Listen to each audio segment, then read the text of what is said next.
여러분 안녕하세요. 네, 36살에 이준석이 제1야당의 당대표가 됐습니다.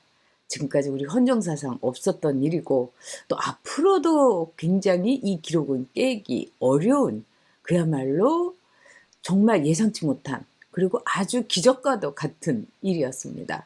그런데 여기에는 무엇보다도 제1야당에 대해서 반드시 정권 교체할 것.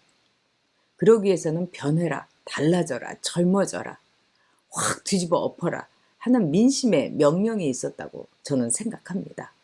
자, 이제 이 이준석 체제가 출발했습니다. 그리고 아마도 오늘 일요일이니까요. 어제 발표도 됐습니다만 뭐 대변인이라든가 뭐 사무총장 그다음에 여러 사람들의 이 하마평이 오르고 있습니다. 자, 이 모든 것들을 이렇게 보면은 36살에 이 비서실장으로 서범수 의원 58살. 와. 그렇지만은 이것은 새로운 시대인 겁니다.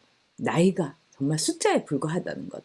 그다음에 이거는 우리 국민들이 제일 야당에 대해서 너희들의 젊은 모습으로 한번 확 바꿔봐라. 정권 재탈환하라. 이런 명령이죠. 자, 그런데 민주당은 어떻습니까? 지금 굉장히 당혹스럽죠. 그리고 이제 민주당이 보여줄 게 여러분 없습니다. 새로운 모습 없습니다. 낡은 모습만 있는 거죠. 변화하는 모습 없습니다. 그냥 이대로 어떻게 하면 우리가 정권을 놓치지 않겠느냐 하는 초조함만 있는 겁니다. 자, 그 가운데서요, 어저께 여러분도 잘 아시는 김두관 민주당의 의원이 형님한테 너무 죄송하다고 이런 말을 했습니다. 저는 딱 그 말을 듣는 순간 이게 무슨 조폭들 대화인가? 형님 죄송합니다. 이런 거죠. 깍두기 머리만 안 했을 뿐입니다. 그에 비해서 이준석 이 당 대표는요. 자신에 대한 어떤 마타도아라든가 또는 네거티브에 대해서 따박따박 SNS를 통해서 정말 도장 깨기 하듯이 아주 격파를 하고 있습니다. 사사건건 격파를 하고 있고요. 자, 이렇게 이쪽은 몽골 기병처럼 빛의 속도로 빠르게 움직이는데 이 김두관을 비롯한 민주당은 형님 지송합니다 하는 구태에 정말 이게 정치가 아직도 조폭의 짓거리 속에서 이게 뺑뺑 도는 건가 하는 우리들의 눈을 의심하는 일로 딱 대비가 되고 있습니다. 여기에 대해서 유권자들은 아마도 와, 이 명확하고도 너무나 차이가 나는 대비 이걸 통해서 하나하나 우리나라 대한민국의 국민들의 표심은 아주 대이동할 겁니다. 추석 때 대이동하는 걸 떠나가지고 엄청난 국민들의 대이동이 저는 있을 거라고 확신합니다. 자, 그래서 오늘 주제는 구태 김두관 대 새물결 이준석입니다. 자, 그 가운데에서도요, 여러분 이제 보시겠지만은 이준석에 대해서 이른바 이 대깨문들의 이제 공격이 시작됐습니다. 그래서 대깨문들이 이준석의 네거티브를 시작했습니다. 네거티브라는 거는 여러분 자기가 엄청 뒤지고 있다고 할 때 불안감에서 네거티브를 하는 겁니다. 그리고 네거티브를 하는 사람은 어떻게 보면은 자기가 따라가고 싶은, 깨부시고 싶은 그 사람의 운동장으로 들어가 있는 겁니다. 그래서 이미 대깨문들은 이준석의 운동장으로 들어가 있다. 이렇게 볼 수가 있습니다. 자, 이들이 제기한 의문은 뭐겠습니까? 이준석이 한마디로 유승민 장학생이었다. 그리고 노무현 장학금을 받아가지고 이 하버드에 들어갔다. 그러니까 유승민은 추천서를 또 노무현 장학금으로 그 돈을 받아서 들어갔다. 뭐 이런 거였습니다. 그런데 여기에 대해서 이준석이 또박또박 이 근거를 제시하면서 입을 그냥 다물게 하고 있어요. 그러면서 전대가 끝내니까 범여권에서 희한한 네거티브 또 희한한 말하자면은 이 이론을 가지고 자신을 마치 못할 짓을 한 것처럼 이 마타도아를 퍼뜨리고 있다 이렇게 이야기를 했습니다. 이건 아주 간단해요. 자, 유승민 장학생 또 노무현 유승민 추천 이거는 뭐냐면 저하고 유승민 의원하고도 2004년에 4월에 같이 비례대표로 출발을 했어요. 그런데 이준석이가 하버드에 말하자면은 들어갔을 때 이거는 2002년 12월에 이미 원서를 냈고 2003년에 3월에 들어갔다는 거예요. 그러니까 유승민 의원이 그때는 썸바디가 아니라 노바디였어요. 적어도 국회의원 정도의 추천서가 있어야지 여러분 뭐가 된다 만다 했는데 이 2002년 12월 원서를 냈던 당시에는 이때 추천서도 같이 내거든요. 유승민 의원은 그냥 무직 상태였습니다, 여러분. 자, 이게 말이 되겠습니까? 또 노무현 장학생이다 이러는데 이 하버드에서 졸업할 때 한참 있다가 2년 뒤에야 노무현 재단이 설립됐습니다. 그러니까 이거는 말도 안 되는 일이다 이러면서 따박따박 근거를 제시해서 이준석이 이들의 마타도와 이들의 거짓말, 구태, 네거티브를 이런 식으로 공격을 하고 있습니다. 자, 제가 볼 때는 이거는요, 아주 이제까지 야당의 당대표로서는 드문 일이라고 생각합니다. 그런데 여러분, 앞으로 이준석은 이런 식으로 따박따박 근거를 대면서 정말 타이밍을 딱딱 맞춰가면서 그리고 무엇보다도 빛의 속도로 번쩍번쩍 하면서 그때그때 팍팍 치고 나갈 겁니다. 자, 이 속도를 구태의 민주당은 당해낼 수가 없을 겁니다. 송영길이 어떻게 당해내겠습니까, 여러분? 이제 시작된 겁니다. 자, 그 다음에 어저께 여러분께서 오늘도 뭐 뉴스가 나왔습니다만 보시면서 너무 웃으셨을 거예요. 그게 뭐냐? 이 김두관의 그 구태입니다. 자, 김두관 의원이 대권에 출마를 하겠다 이러면서 뭐라고 얘기를 했느냐? 이준석의 어떤 이런 신모습, 새 물결과는 반대에 완전히 이거 무슨 쌍팔년도의 일 아닌가 싶은 그런 행태를 보였습니다. 그러면서 뭐라고 했냐? 진짜 문재인 대통령한테 죄송하다. 근데 문재인 대통령한테 죄송하다. 이렇게 얘기한 게 아니에요, 여러분. 형님 죄송합니다입니다. 자, 이거에 대해서 여러분, 이 근거가 이겁니다. 자, 2012년에 그때도 김두관이가 대통령 선거에 나갔었죠. 그러면서 문재인 필패론을 자기가 펼쳤다는 거죠. 문재인으로 질 것인가, 김두관으로 이길 것인가. 그런데 이게 자기가 10년 동안 정말로 후회하고 그 다음에 마음에 담아두고 내가 왜 그랬을까 회피하고 싶은 과거였다. 그리고 가장 자기의 정치적인 실수였다. 이렇게 얘기하면서 이제 형님 죄송합니다.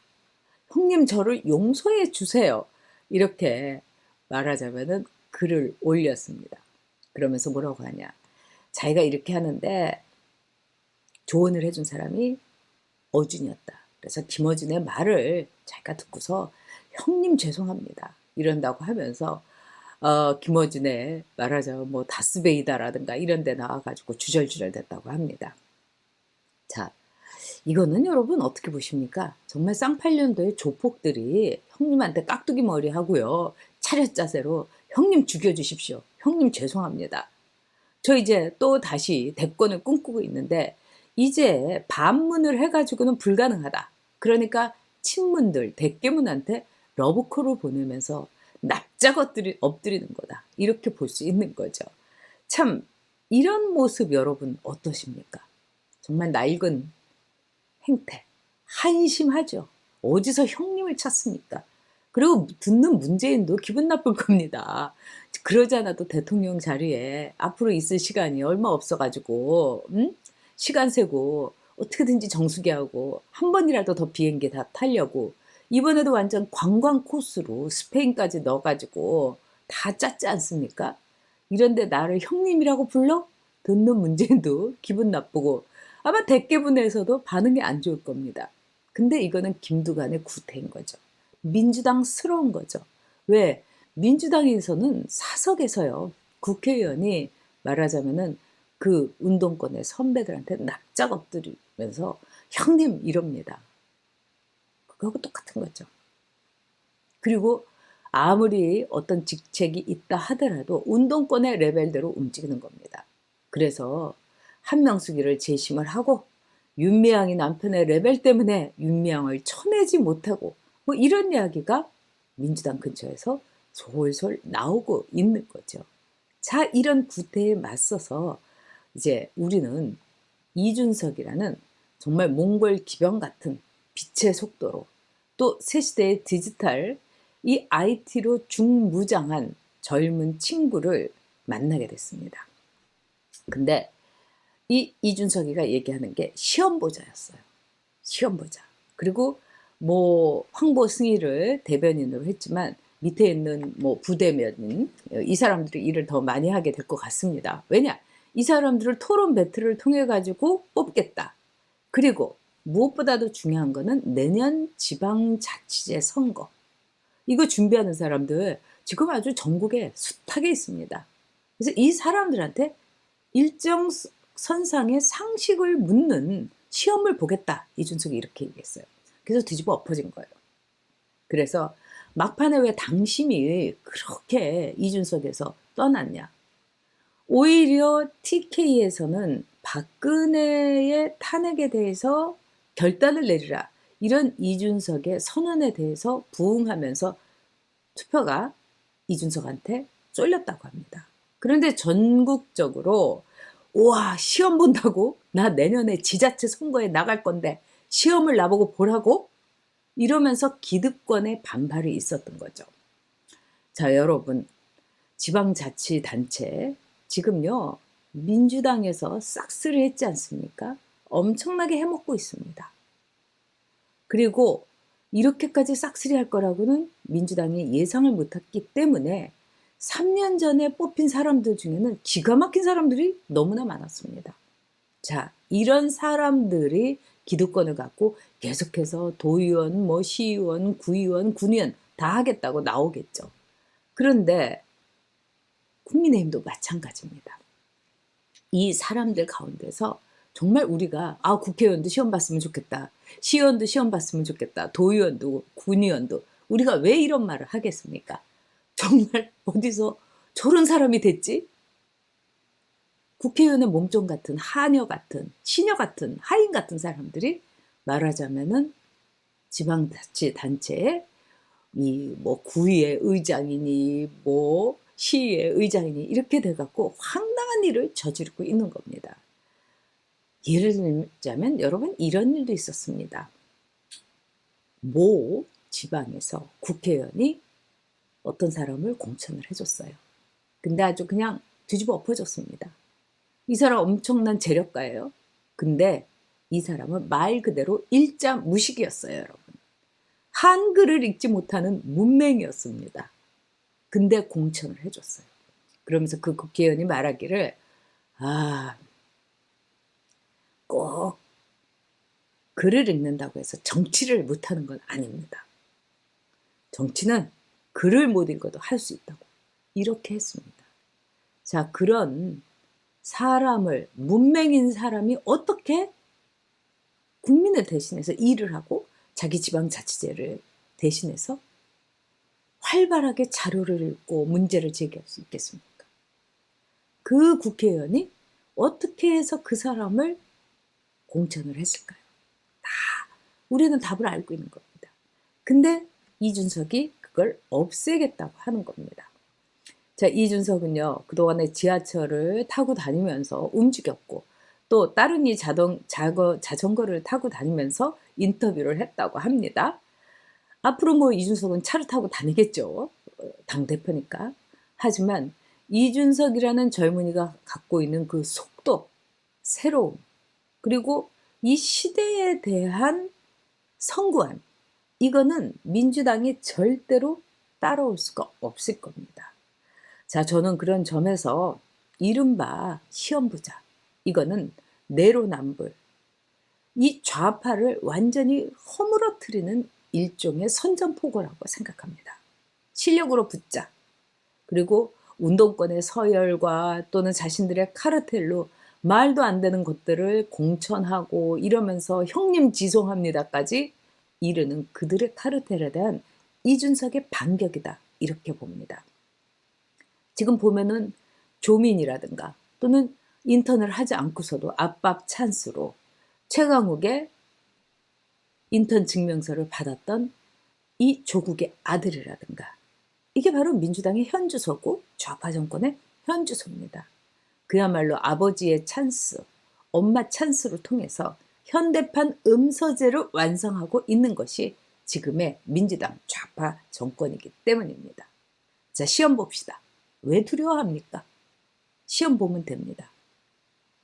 학종보다도 왜 많은 부유하지 않은 부모들이 그냥 정시로 시험 한번 보는 걸로 끝내자고 하겠습니까? 제가 이제까지 살아온 가운데서 딱 하나 여러분께 자신 있게 말씀드릴 수 있는 것, 시험이 제일 공정합니다. 그래서 조경태도 로스쿨보다 이제 사시 부활하자고 이번에 경선 내내 그 메시지를 던진 겁니다. 그런 점에서 시험 보자는 내로남불과 좌파를 반격하는, 좌파들로 하여금 아주 가슴 아픈, 그리고 그들에게 뒤통수를 강하게 세게 때리는 일종의 이준석의 반격이고, 이준석의 통쾌한 펀치, 그리고 우파의 따끔한 일침이라고 볼 수 있는 것입니다. 자, 여러분 일요일 잘 마무리하시고요. 네, 여러분 구독자가 많이 빠져나갔습니다. 근데 그동안 구독해 주신 분들에게는 감사드리고요. 지금도 여러분 함께 해주셔서 감사드립니다. 전여욱TV 내년 3월 9일까지 여욱대첩은 방송합니다. 시한부 방송이라고 생각합니다. 그래서 여러분 따뜻한 동지애로 멤버십 들어주시기 바랍니다. 자, 여러분 그러면은요. 네, 월요일날 11시에 뵙겠습니다. 여러분 고맙습니다.